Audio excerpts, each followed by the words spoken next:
I started this concept when I saw a Instagram video.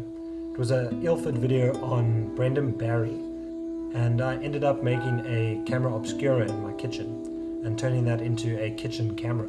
You block out a room, make a hole.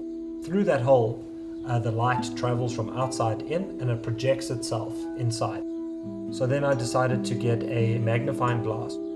I attached the magnifying glass over the hole I had made in the black plastic, then projected onto a clipboard on a stand. The closer you bring your clipboard, the further away the focus. So if you wanted to focus on the horizon, you would bring the clipboard quite close. This aperture, this size of magnifying glass is quite big, so your depth of field is very short, which means you've only got a small area of focus. So if you miss it, your pictures are going to be out of focus. I ended up making a smaller aperture.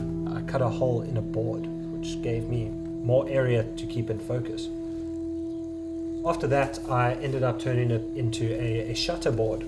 I would open it to focus. Once I was ready to take the picture, I would cock the camera, simply just you're exposed onto your paper. Then you would take your paper and you would put it into the monobath for a couple of seconds. And even in the dark light, once your eyes adjust, you'd be able to see it kind of come to life, and it makes a negative. There's different ways of getting a positive from this, but what I'm normally doing now is I'm taking this negative and I'm putting it in the scanner and I'm scanning it and just turning it into a positive digitally. There's so many imperfections in these shots. I'm not wearing gloves. I'm leaving a little bit of dust and things and fingerprints on the actual pictures. And for something that's shot on a 60 Rand lens and the whole camera is under 100 Rand, it creates quite a good picture. Because of social distancing, obviously I could not continue photography as I normally could. So I used the kitchen camera to be able to photograph people from a distance, not even being in the same room as them. I could literally stand in my kitchen, speak to them through the window, and take the photograph.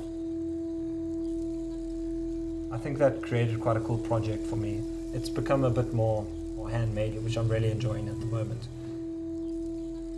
As lockdown continues, I'm going to continue to try to shoot people and neighbors and whatnot from behind the window in the kitchen.